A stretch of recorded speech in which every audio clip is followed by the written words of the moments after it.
আমি ঢাকা বিশ্ববিদ্যালয়ে এসেছি, সে আমরা দুজনেই 1963 সালে ঢাকা বিশ্ববিদ্যালয়ে আলুমনাই অ্যাসোসিয়েশন আছে, আমাকে একবার ডাকলো যে তুই চলে আসো, প্ল্যানিং করে এসেছে।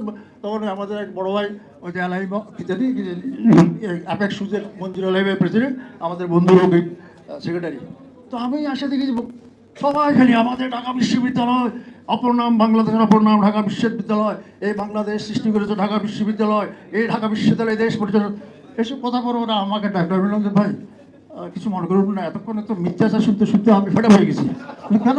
আমরা এই দেশের যত অপকর্ম, যত অবনতি সব ঢাকা বিশ্ববিদ্যালয়ের ছাত্র করেছে। সব ওখান থেকে পাশ করে যায়, সেক্রেটারিয়েটে বসে বসে 2 নম্বরই কাজ করেছে আর দেশটা শেষ করেছে। আর এরা এখানে এসে বলে যে আমরা দেশে অথচ গরিব কৃষক চাষা ভূষা যারা সারাদিন পরিশ্রম করে ফসল ফলাই আমাদের মাথায় রেখেছে, তাদের কোনো কথা নাই। আর এখানে মোহর তালি পেতেছি আমি। বলেন, আরও বলেন তো মঞ্জুর আলাই ভাই বাঁচান বাঁচান প্লিজ আমাদের। তো আমি তো এখানে যে একটা পুঁজিপতির রিপ্রেজেন্টেটিভ, উনি আমাকে বাধা দিচ্ছে, আমি চলে বা তারপর আমার সাক্ষ্য দিতে যেতে চান বা এগুলো। তো সেই জন্য বলি যে মাহবুবুল আমাকে বিপদের টাইম এগুলো কিনে আমাকে ডাইকে, তারপর আবার মির্জা আলমগীর, বহুত কর্ম অপকর্মের সাক্ষী আমরা।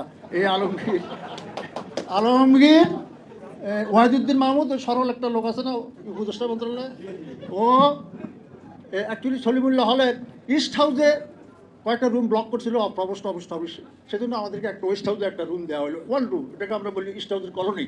তো সেই কলোনিতে বাস করতো মির্জা ফখরুল, ওয়াহিদুদ্দিন মাহমুদ, ওই যে লাল সোয়েটার আহমেদ কামাল, আরেকটা শয়তান ছিল আনিসুল ইসলাম মাহমুদ। হ্যাঁ, তো ওই ব্যাচটাই খারাপ, আলগা মোমেন্ট সব ওই ব্যাচের ছিল আর কি আমাদের। কিন্তু ওই ব্যাচের মধ্যে আমার আবার বেশি ভক্ত ছিল।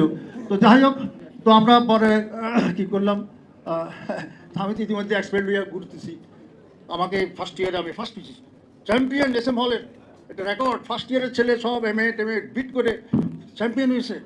ওসমান গনি ডিসি মোটা গলা, I am very happy and proud, তোমাকে I will give you sportsman scholarship, you will get the letter of award very সুন।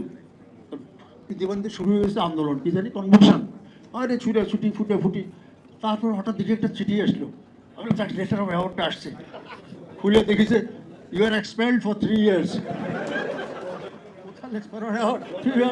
তারপরে বন্ধু বান্ধব থেকে বিদ্যালয়ে চলে গেলাম, এই আলমগীরের তখন বোধহয় ঢুকো নাই, তখন ফার্স্ট ইয়ারে ঢুকে, হ্যাঁ তারা ঢুকছে, রাইট, আরে তারাই তো আমার বিশ্বসহ্য দিকে ফ্যান ক্লাব একটা করছে। ওই সেদিনকে আমরা স্মরণ করে দিল যে আপনার তো একটা ফ্যান ক্লাব দেখেছি, কিন্তু আমরা তো করছি যে 20-50 বছর আগে।